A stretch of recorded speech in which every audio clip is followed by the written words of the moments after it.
I can't control whether your husband or wife will live or die or get sick or leave you or get a divorce. I don't want any of that to happen to any human being. I hate suffering. I do anything I can to help people not suffer.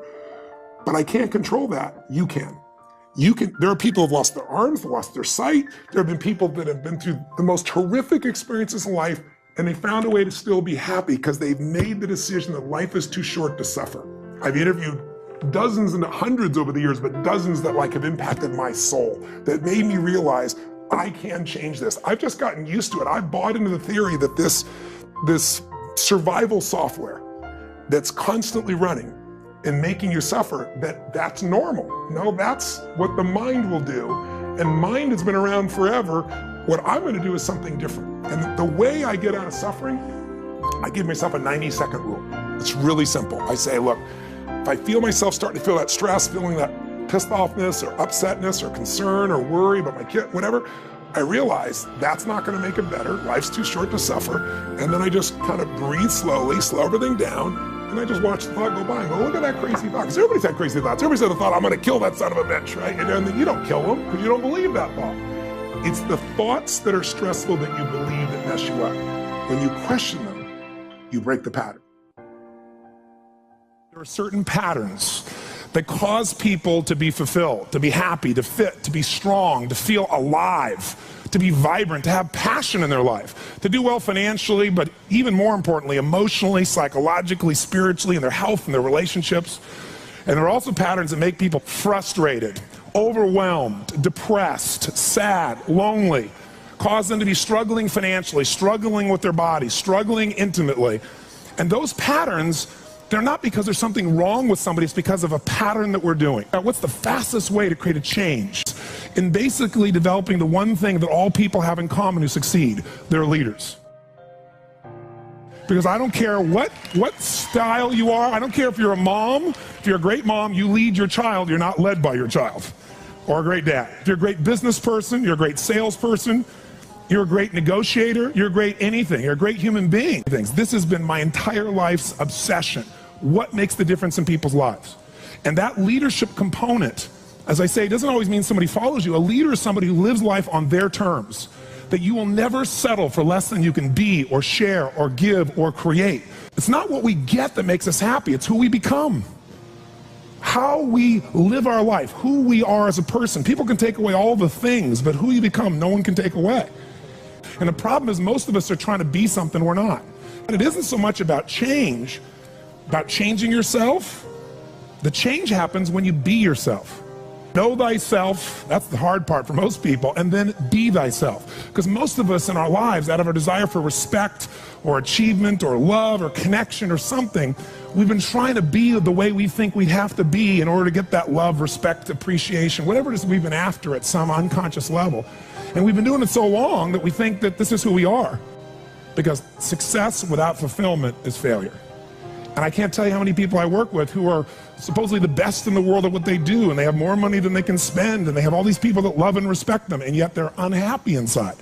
Because if you want to know what's really you, where you're going to be alive is when it's really you. And you may even think you know who you are because you've been living a certain way, but I'll tell you how you'll know. You'll feel euphoric, you'll feel strong, you'll feel unlimited, you'll feel free.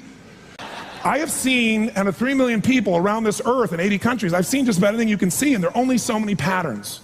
And what you're going to find underneath all of this behavior is we have the same needs. When you understand what those needs are and which ones you're focusing on, you start to understand why people do the crazy things they do, including you and I. And you begin to understand, hey, there might be a better way to meet my needs, and I don't have to get caught up in this game of stress and frustration and upset, or I could really help this person I care about, because I could see what's really going on. Part of what we want to accomplish here as leaders is we want to become practical psychologists. We want to understand what's really going on so we can help, so we can make a difference, so we can transform. So yes, of course you can do better in your business, because the more you understand about what people need and want, the greater you're going to be. The better manager, better leader, the better mom or dad, the better friend. And there's a better you that's available when you understand what's driving you. But most of us are running patterns over and over again. And we want to free that up. To free it up, we got to break the pattern. We got to do things that are different. So we're going to do something different. I'm not here because I believe in positive thinking. If you think that's what I believe, you don't know much about me. I'm not one of those people that believes you're supposed to go to your garden and chant, there's no weeds, there's no weeds, there's no weeds, there's no weeds. There's weeds right there. All right, that's what I believe. Here's what I believe. I believe that if you really want to be effective, you got to tell the truth.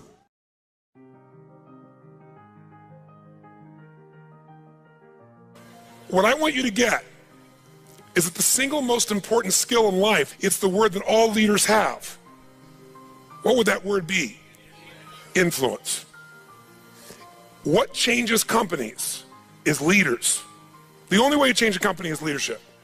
If I want to change a company that I own and I want to make a shift in that company, the number one thing I'm going to do is shifting leadership.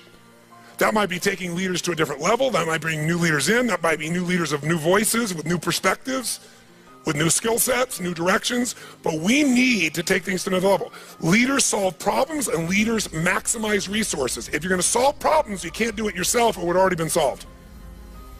You have to get others to help you to do it. That requires influence. True? If you're gonna get people to maximize resources, that requires influence. If you're gonna get people to partner with you, provide you resources, capital, suppliers, anything, that requires influence. If you're going to have an impact on your kids or your community or the world, that requires influence. There is no more important skill of leadership than influence. And yet most of us think of it like selling, and as a result, we don't master influence. So I'm not here today to try and get you to become a master of influence in 45 minutes or so of my chatting with you here, because we have so many of the speakers. This is the area of life I am most focused on. Because I know that if you can't influence, you can't lead. But if you can influence powerfully, intelligently, with integrity, there's no limit to whatever you can envision and what you can make real.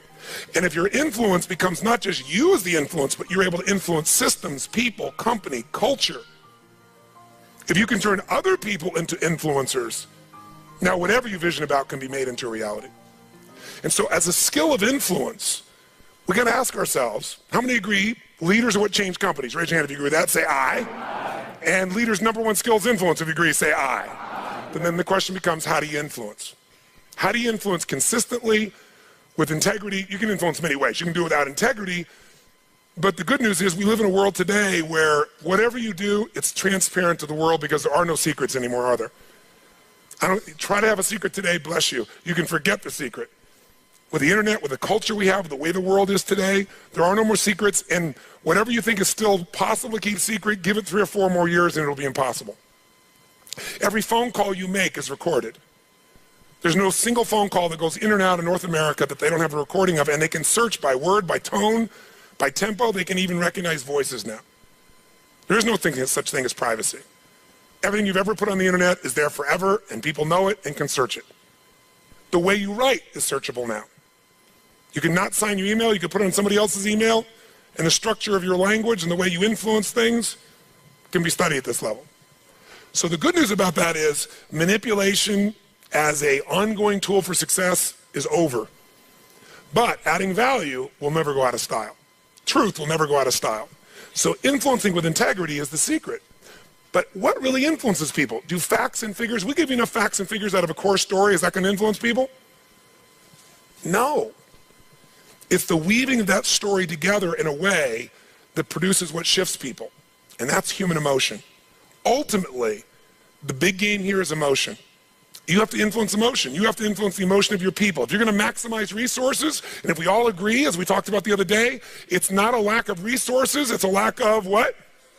Resourcefulness. If you're creative enough, if you're playful enough, if you're determined enough, if you're focused enough, you can find a way. If you're giving enough, if you're generous enough, if you're honest enough, if you're courageous enough, you will get people to help you. You will find the way. You will make that thing happen. You'll access the resource. You get someone to coach you, teach you, loan it to you, let you try it, drive it, experience it. So it's the ability to influence emotion, because that's what affects our intellect. That's the bottom line. A core story is only there to give you a set of facts to educate someone that will make them emotional enough to make a decision. And what they do is they go through a series of things that you have emotions about. They may say them in a non-emotional way, but the only reason they work is because you know they're going to open the person's emotion. How many agree with me on this? Say aye. So as leaders, we can never forget that humans are emotional creatures, including ourselves. And to influence other people, we have to know what already influences them. And we can't ever forget what truly influences them. It's going to come down to our ability to connect with them at a deep emotional level or get others to do the same. Here's how I'd say it in a really simple term. To influence someone, you have to already be influenced, right? To move somebody, you better be moved. To touch somebody, you can't touch somebody about your product or service or vision or idea or your company if you're not touched. To persuade others, you have to be persuaded. You can't give somebody else what you don't have. Now, you may have it intellectually, and here's the challenge. When you first meet somebody in your relationship, and you're all excited, what's the level of energy like? 0 to 10, make the sound of that energy. You meet somebody you're totally excited by, make the sound, everyone. 6 months, 6 years, 20 years later. It's scary, isn't it? And it's not time, because there are people I've been with them, been together 65 years, and they're still out of their mind for each other. They make the same amount of noise you did in the beginning here. What changes is, very often, when you're around something enough, I don't care what it is, there's a law called the law of familiarity. The law of familiarity says this: if you're around something enough, you take it just a little bit for granted. And it doesn't matter what it is, it's not that you don't care, it's that you get used to it. It's that the variety of it is not quite as high, it's not so new, and with that, sometimes you give it less significance. Even though in your heart you know it's significant, you don't keep the aliveness of it. It becomes something you intellectualize versus something you feel inside your body with a passion. So there are people who say, but we love each other. Yeah, well, that's great. You know, you hug each other every now and then, you say you love each other, little kiss like that. Was that how it was in the beginning? No, it isn't time. It's that most people don't understand that this emotion, this intensity, this passion has to be constantly reinforced every single day. And like any muscle, if you don't use it, so then you have the base understanding of why you do what you do, but you've lost the energy that makes it alive. And so if you're gonna be touching people, you gotta be touched. So then the question is, how do we influence ourselves? How do we influence other people? We gotta get them into their emotions. We gotta get ourselves into the emotions that are gonna move us to action. And we gotta do that ongoing, because otherwise all the stuff you wrote down will die. It'll die in your book, it'll die in your head. There has to be a level of emotion, a level of hunger in you that makes you go follow through. There's gotta be a level of energy in you that when you go share it with people, you're able to influence them to follow through. And when they don't do it, enough to get back in there with them again and get them to do it again. This is where the whole game gets won or lost. Do you agree or disagree with me on this? So what we gotta look at is, first of all, us. How many of you have days when you wake up and you feel like, I don't wanna talk to people today? How many got days like this in your life? Say I. But again, as I said the other day, if you're the leader, you don't have that choice. If you're the leader, you have to get in a good state. If you're the leader, you have to get yourself in that place. And how many of you have had some gut checks? Let me see again in the last 6 months, 12 months in your business with economy changing like it's never changed before. How many have had those gut checks? Say I. So what do? We have to become masters of influence, which means we have to be able to master the state of our own organization. To master the state of our own organization, we got to know how to change that. How fast, my friends? How fast? And where does it have to start? Ourselves, since we're the first constraint. And if we can do it with ourselves and influence, then we can teach everybody else to influence. We've said business is innovation and marketing. You have to influence people to innovate, because they're not going to just do it because they're used to what works and it's easier and they know it. Innovation means massive what? Change. How many people go, give me more massive change in my life with all the other things I'm trying to hang on to? They're not going to do that. You have to influence people to innovate. And marketing is influence. So, what influences us is our states. How do we change our states? Let's start with you and I and with anybody we're going to work with. You've worked with me before, you know the first answer. If you're going to change somebody's state, the fastest way to do it is physical. Trying to change somebody's mind is really hard. Change their body, their mind will go. If you doubt it, give somebody enough alcohol and just see how quickly you can change them. True? Give them enough alcohol, I don't care who they are, they're going to change. What are you changing? Biochemistry, physiology. Physical body and the emotion, the mind will shift. That's why people take drugs. That's why people eat. When they go eat, it's a biochemical change in their body. So, but we can do this through movement, we can do this through change. So if you want to be the leader and you're going to be affected, first thing I'd say to all of you going home, so you don't feel overwhelmed, is you need to develop an ongoing discipline, because we are our rituals. And I mean a physical one. If you want to say, well, why is my life the way it is today? look at your rituals. Whether you call them rituals or not, you have them. Most of you get up and you have a set of rituals. You go straight to email, or you go straight and work out, or you go have your breakfast, or you hit the snooze alarm at least 3 times. It's your ritual. Who knows what I'm talking about here? And if you want to know what somebody's like, you can see their rituals. You can look at anybody's body in this room, if you had them take their clothes off, and you know some of their rituals or lack thereof. Is it true? If every day you get up and your ritual is you go to Starbucks and order a smoke boca, whatever those things are that you have, right? And a big muffin and whatever it is, right? And that's what you do every day. It's not hard to figure out what you're going to be like by 10:30 in the morning. You're going to be looking for your next coffee, your next whatever, because it's going to stimulate your adrenal glands like crazy, and they're going to drop predictably. And we know what your stress level is going to be like. We know when your energy is going to go and fade. It's predictable because of your rituals. If you eat a certain way, you can predict that person's going to be fat and tired. You eat a different way, you know. If a person eats and they exercise a certain way, you know what their body's going to be like. Who here works out 5 days a week, never misses? It's just your life. Let me see your hands. Look at the number of people here. That's fantastic. Give everybody a hand. That's really fantastic. Who here, honestly, never works out consistently? Right? Don't clap. Now, here's what's interesting. I'm not saying one is right as one is wrong, but will those 2 different rituals create a different body, yes or no? Yes. If we wanted to really make it clear, we'd say everybody works out 5 days a week, stand up. We can look at them, sit down. Everybody doesn't work out, stand up, look at them. It'll be pretty obvious. Now, some people's metabolism is different. They can get by with different things, but you get the picture, don't you? Your relationships today are the results of your rituals. If the first thing you do every day when you come home is, hi, honey, and then you go and give them a little peck on the cheek, and then you sit down and start typing your emails, or you flip on the news, it's not hard to know what your relationship's going to be like. You guys might love each other, but it's going to be one boring, dead relationship. It's like having a brother or sister. But if your new ritual was, and you just, in the beginning, you made it a ritual. You just made it for fun.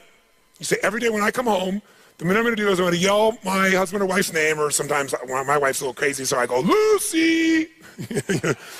I'm home, and then we both go running. Wherever she is in the house, wherever in the house, we go running full speed like lovers that haven't seen each other in 6 months. We do it, ask my assistant, all the time. Now, not every day, but it's our ritual to this process, right? It's just a crazy thing. Thank you. Thank you. I appreciate the hand, but that's not why I'm telling you to do this. I'm telling you this because I want you to create yours. Because when you do that and you're playful and crazy, and you do that on a regular basis, like you can't wait to see each other. And the biggest ritual that we have besides physical, and by the way, let me just say to you this. When you go home, if you want to transform your business, transform you by creating first, if you don't already have one, a set of physical rituals that you're not going to miss. I don't care if it's 3 days a week, 4 days a week, something that's going to make you physically strong. Because in a place where there's going to be a lot of fear, the way you deal with crisis is number one thing you should do is feed your mind. And you're doing that. Get yourself new answers. Immerse yourself in new environments. Get new voices. Have new perspectives. Ask some new questions. Isn't that what we've been doing here? Right? And we're doing it together and bringing all these people together. I basically, to create innovation in your life and marketing, I've assembled here 19 people. You assembled 5 days of your life, and we're just rocking day and night. It's the total immersion of what I taught you in innovation. It's really what it is, but it's got to continue. For it to continue, though, we've also been managing your state to a great extent. Right? Most of you don't go home and 4 or 5 days a day start clapping like crazy and screaming and shaking. You don't do that usually. Right? And so some of you are going to go like, wow, it doesn't feel the same as at the seminar and stuff. You know, I'm back here by myself and my people aren't doing this. But some of you will go home and initiate this. You're going to have your Physiology 5, your 5 minutes of physiology shift, once an hour, once every 90 minutes, or no more than once every 2 hours. You're going to start your morning with everybody, and you're going to bring in and get some little audio clip of something from a movie or something that blasts across, the room, and have everybody stand at attention. You're going to do some crazy stuff if you're smart. Go over Zappos and see what they do. They got the most crazy stuff going on there. All the stuff that I do in seminars, they do every day at their location with their people. And people can't wait to get to work and they're in a certain state.